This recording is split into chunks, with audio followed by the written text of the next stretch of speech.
Assalamualaikum warahmatullahi wabarakatuh. Halo sobat horor, bagaimana kabar kalian hari ini? Semoga sehat selalu dan dilancarkan rezekinya dan diberikan kesehatan dan dalam lindungan Tuhan yang Maha Kuasa. Kembali lagi saya akan membawakan sebuah kisah horor buat sahabat horor semuanya. Cerita kali ini datang dari Bapak Suprapto. Cerita dimulai dari sekarang. Beliau menceritakan pengalaman horornya saat masih duduk sekolah SMP. Jam menunjukkan sekitar 3:30 sore.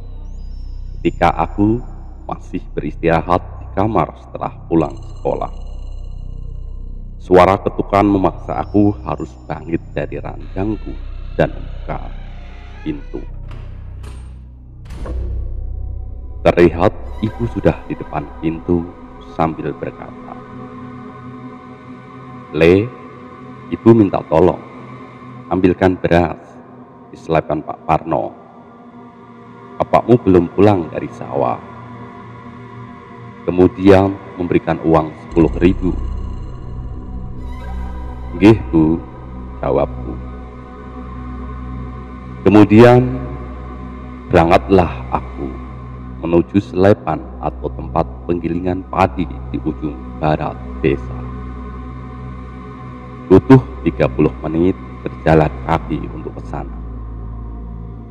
Penggilingan padi punya Pak G. Parno buka dari pagi sampai maghrib, dan satu-satunya penggilingan padi di desa kami saat itu.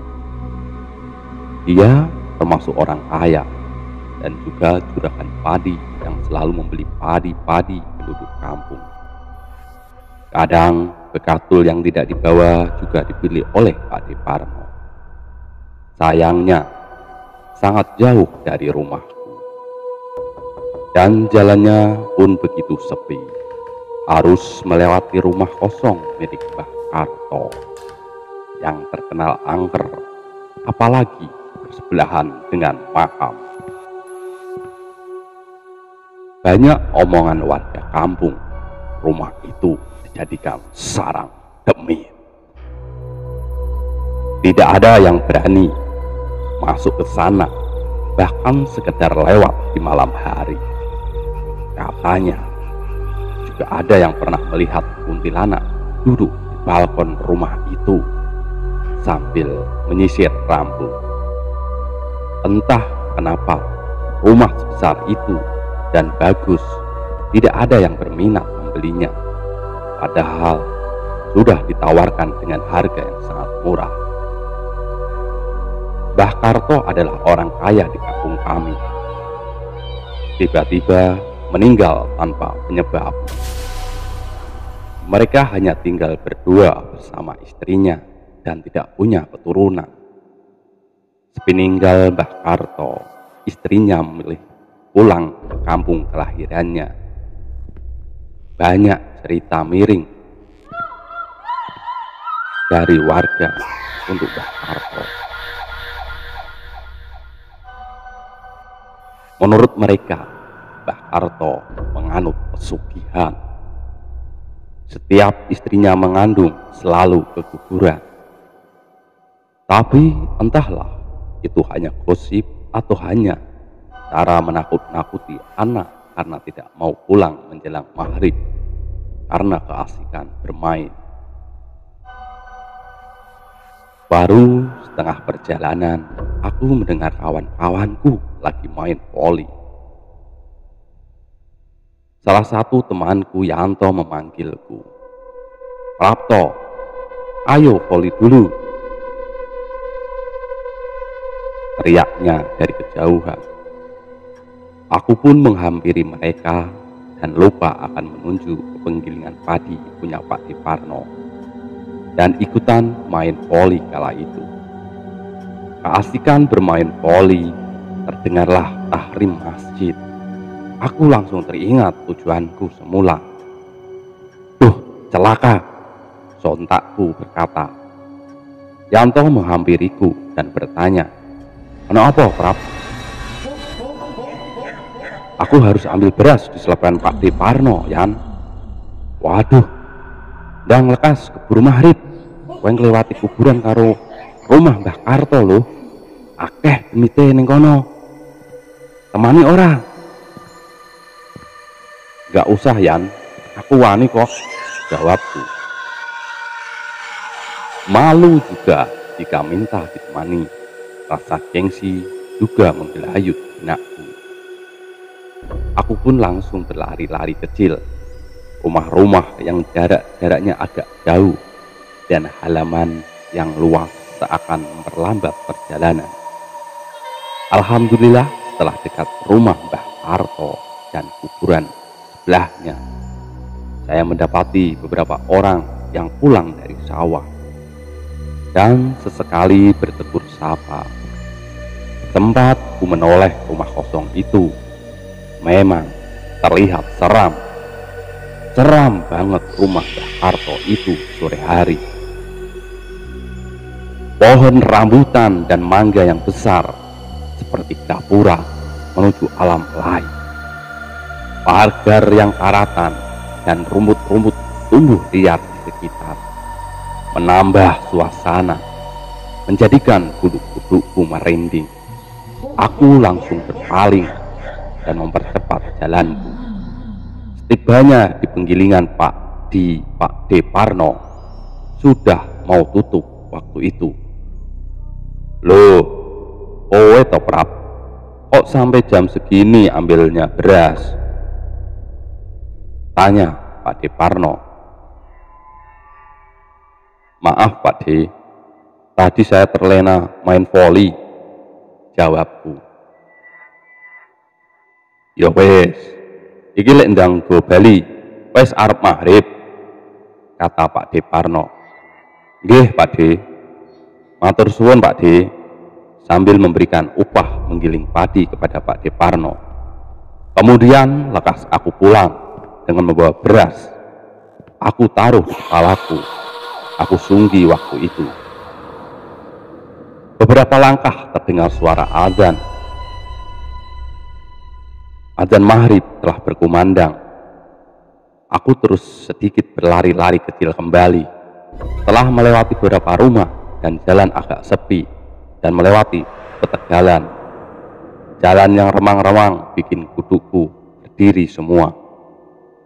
Setelah melewati kuburan dengan aman, sampailah aku di depan rumah Mbah Karto. Sungguh kebetulan atau nasibku yang lagi sial. Tidak ada satupun orang melintas di jalan itu. Begitu sepi dan senyap. Aku tidak menoleh sedikit pun. Tiba-tiba terdengar benda terjatuh. Terdengar keras sekali seperti nangka yang jatuh. Gedebuk. Bagai diperintah dan diberi aba-aba, aku menoleh ke rumah Mbah Karto. Dan aku melihat ke arah suara itu. Yang pertama kulihat adalah seperti kelinci melompat-lompat.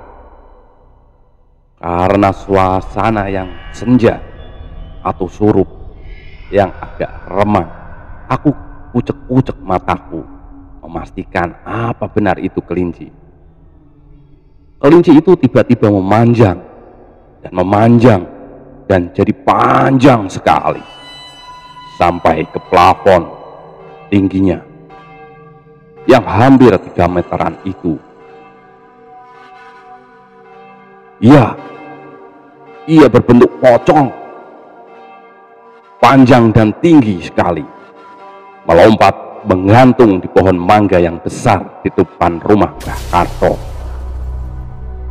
Aku seketika pucat pasti, badan gemetaran tak karuan, keringat dingin keluar bagai air pancuran, dengkul seakan tidak ada ototnya, kayak mau lepas. Berteriak aku sekeras-kerasnya. tapi hanya suara aku yang keluar. Suara ah ah ah ah. Aku berusaha memalingkan muka dan berjalan pelan banget, seperti siput waktu itu. Waktu itu seperti waktu berhenti, seperti bagai slow motion, begitu lambat. Aku lempar berasku yang kubawa di kepala, tak tahu bagaimana rimbanya.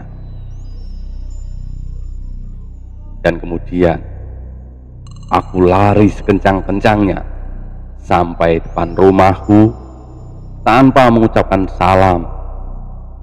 Pintu aku tendang sekuat-kuatnya. Tentunya di dalam rumah itu terkaget-kaget. Mereka heran dengan tingkah lakuku. Ibuku langsung menghampiri dan bertanya, "Ono apa toleh?" Aku masih shock dan belum bisa bicara. Hanya menuding-nuding keluar. Tatapanku masih kosong melihat pintu halaman yang semakin gelap. Melihat keadaanku, ibu langsung mendudukkanku di kursi dan mengambilkan air minum padaku. Bapak keluar dari kamar mandi sambil membetulkan sarung dan bertanya, "Ono apa, Prap? Kowe diweruhi setan?" tanya bapakku.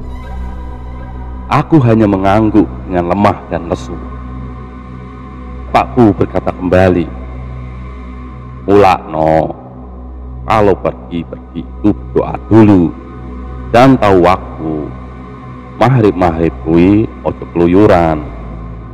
Kalau disuruh orang tua langsung dilaksanakan, ojo disepelekan," ujar bapakku.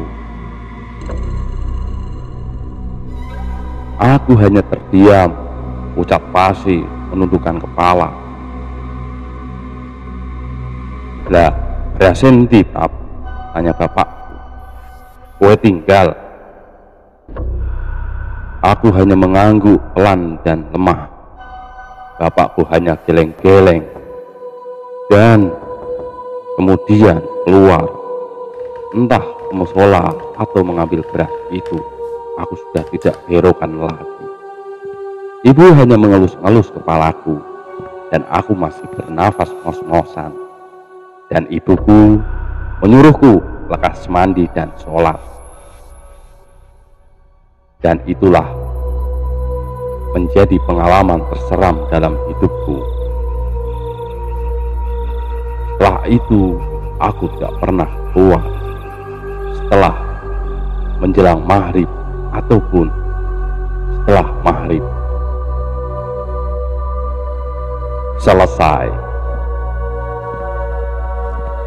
Terima kasih sahabat semuanya. Nantikan kisah-kisah berikutnya. Semoga bermanfaat dan diambil pelajarannya. Apabila ada salahnya, itu dari ucapan saya pribadi. Sempurnaan milik Tuhan. Saya beserta jajaran direksi yang bertugas pamit undur diri. Sampai jumpa. Wassalam.